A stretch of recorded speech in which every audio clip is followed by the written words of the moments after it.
In the 1980s, President Ronald Reagan gave a series of speeches basically saying that people of the Earth would unite if faced by an out-of-this-world alien threat.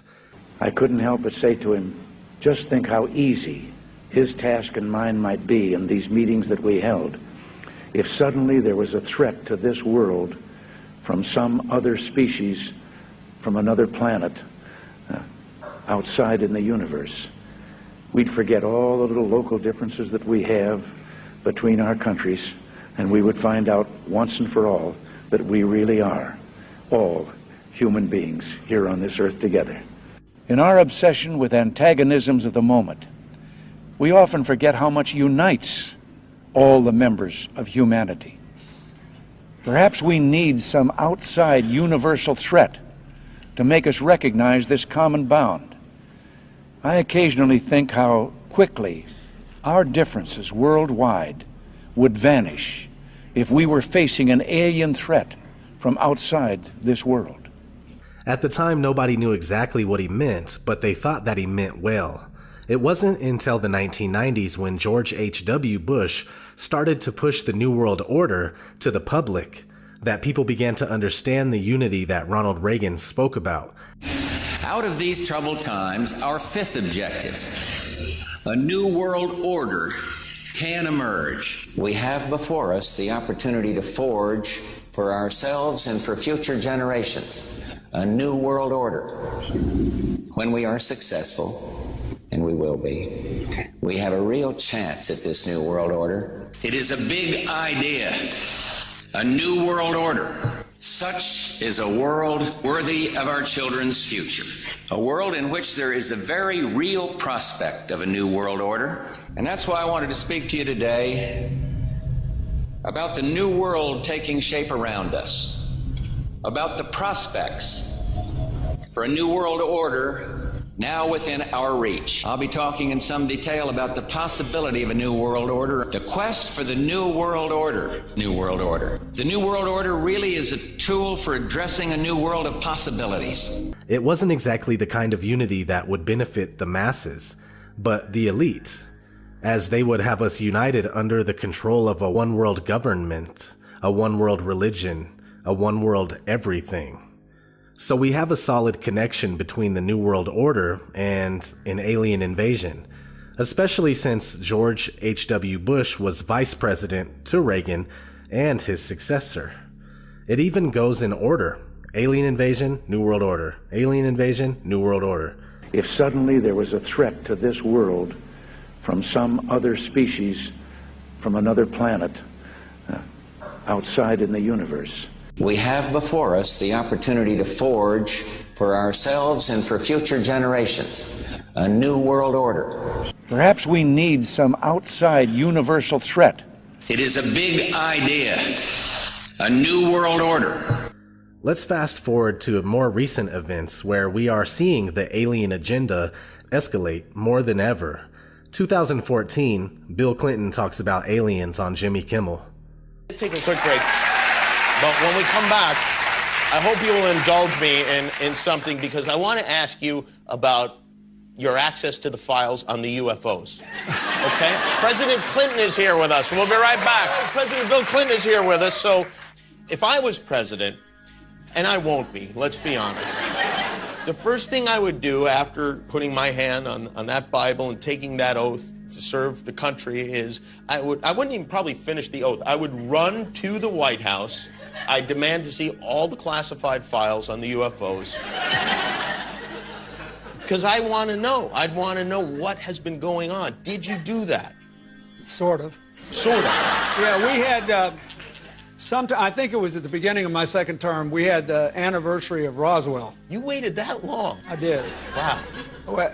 Well, I didn't. And then there's also Area 51. You remember there was a great sci-fi movie where there was an alien kept deep under the ground in Area 51. So first I had people go look at the records on Area 51 to make sure there was no alien down there.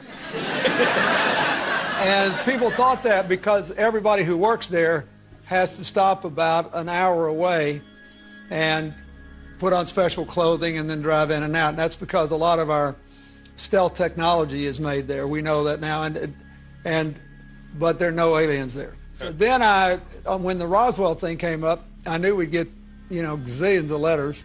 So I had all the Roswell papers reviewed, everything.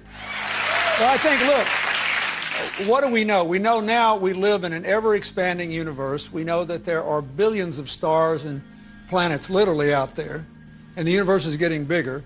We know from our fancy telescopes that just in the last 2 years, more than 20 planets have been identified outside our solar system that seem to be far enough away from their suns and dense enough that they might be able to support some form of life. So it makes it increasingly less likely that they might be able to support some form of life. So it makes it increasingly less likely that we're alone. Oh, you're trying to give me a hint that there are aliens. No, I'm trying to tell you I don't know. Oh, you're trying to give me a hint that there are aliens. No, I'm trying to tell you I don't know. Oh.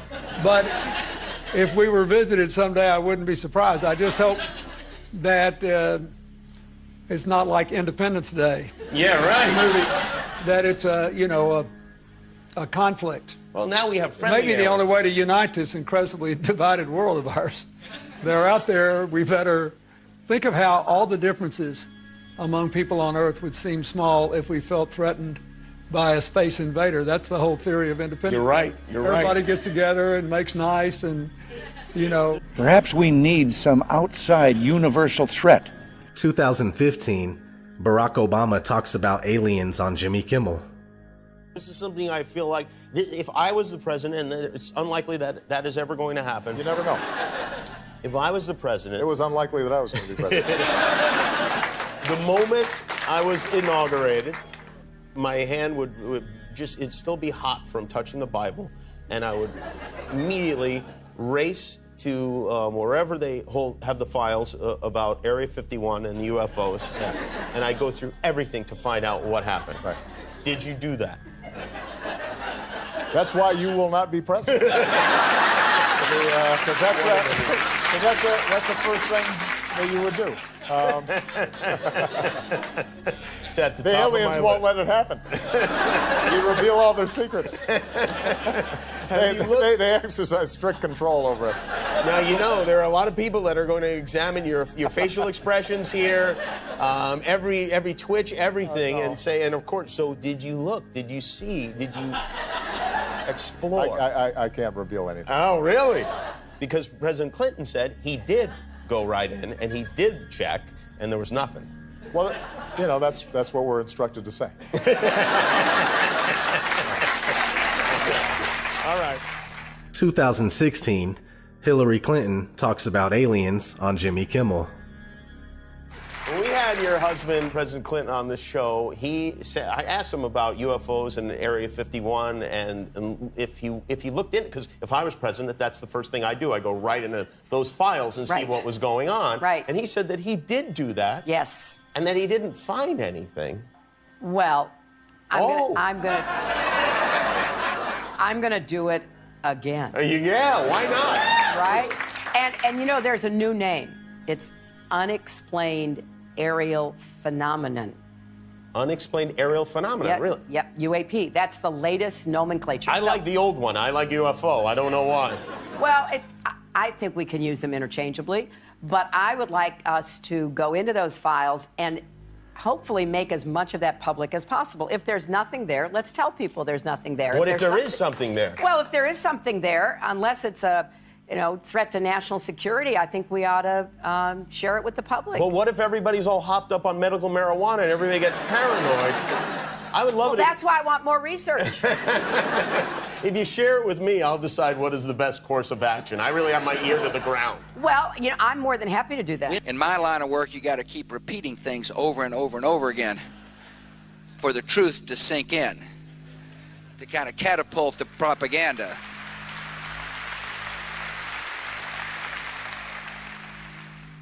So you see, what used to pass for a tinfoil hat theory is now being pushed by the mainstream and accepted on a wide scale. In fact, the popular theoretical physicist Michio Kaku seems to be a pawn for programming the masses with the belief in aliens. A crisis of leadership. We've been talking about this all week. But what if there was some sort of outer space crisis? An alien invasion sounds crazy, perhaps, but then who thought we'd ever see the stock market swing 5% a day all week long? So maybe it's not as far-fetched as it sounds. If aliens invaded, who would step up to lead us in that fight, and could we even win? That's just one of the questions the Discovery Channel's new series, Curiosity, looks at. Joining me now is physics professor Michio Kaku, who is a consultant for the series. Professor, welcome. The biggest question before we get any invasion is, do aliens even exist, and how would we know? Well, the Kepler satellite currently orbiting in outer space has identified about 50 planets that seem very much Earth-like. In fact, every week we discover another Jupiter-sized planet in outer space. Now, to be sure, most of them probably have no more than microbial life, just germs. But a few of them may have intelligent life, perhaps even more advanced than what we have on Earth.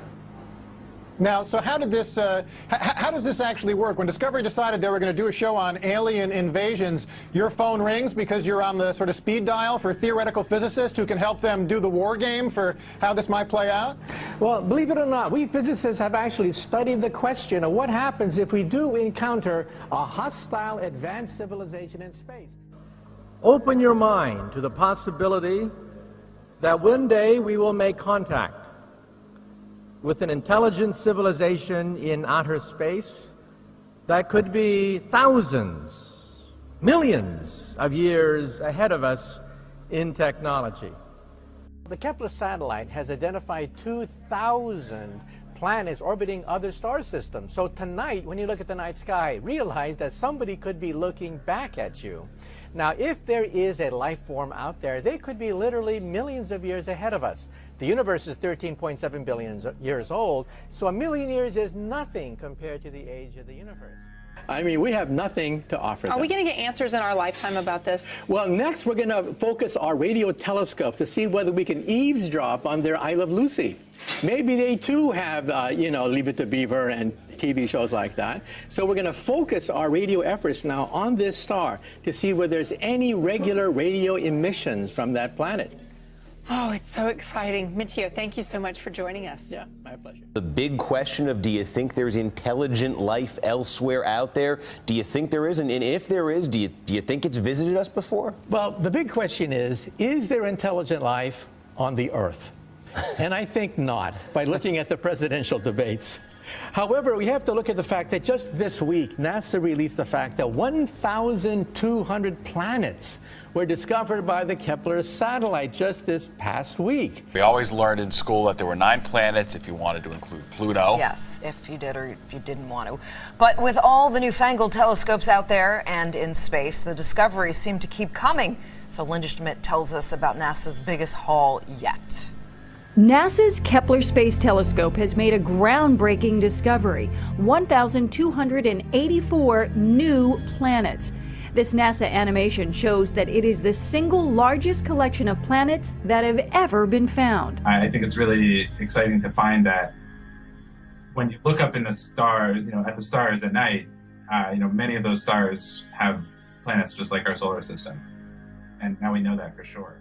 And so we now know that perhaps there are 1 billion Earth-like planets in our backyard, the Milky Way galaxy. Go out tonight and have an existential shock, looking at the night sky, realizing that there are probably 1 billion planets that are Earth-like. I think I only had to memorize 8 of them in school. I think I got off easy. And to think that we're the only game in town, I think, is kind of presumptuous. That question, though, the idea that there is intelligent life and it's been here, do you think we've been visited by extraterrestrial intelligent life? First of all, I think they're out there, okay? To kind of catapult the propaganda. Whenever a mainstream scientist says anything about anything, there are millions upon millions of people willing to form their belief system around the statements of that scientist. So here we are in 2016, and when you look at any online poll as to whether aliens exist or not, the belief in aliens always wins by more than half. So we have passed the tipping point for critical mass, which perfectly sets the stage for a Project Bluebeam fake alien invasion. Even though what we call outer space is not what we think it is, and we have never been to the moon or past low Earth orbit for that matter, NASA admits this on numerous occasions while you're not even paying attention. NASA's next spacecraft, already being built and tested across America, will do those things and more. This is the spacecraft that's going to take humans to explore the solar system. It's the next big step for NASA in exploration. Called the Orion Multipurpose Crew Vehicle, or MPCV, this next-generation spacecraft will enable America to explore beyond low Earth orbit. As we get further away from Earth, we'll pass through the Van Allen belts, an area of dangerous radiation. But Orion has protection. Shielding will be put to the test as the vehicle cuts through the waves of radiation. Sensors aboard will record radiation levels for scientists to study. We must solve these challenges before we send people through this region of space. The plan that NASA has is to build a rocket called SLS, which is a heavy lift rocket. It's something that is much bigger than what we have today, and it will be able to launch the Orion capsule with humans on board, as well as landers or other components to destinations beyond Earth orbit. Right now, we only can fly in Earth orbit. That's the farthest that we can go. And this new system that we're building is going to allow us to go beyond and hopefully take humans into the solar system to explore. So the moon, Mars, asteroids, there's a lot of destinations that we could go to, and we're building these building block components in order to allow us to do that eventually.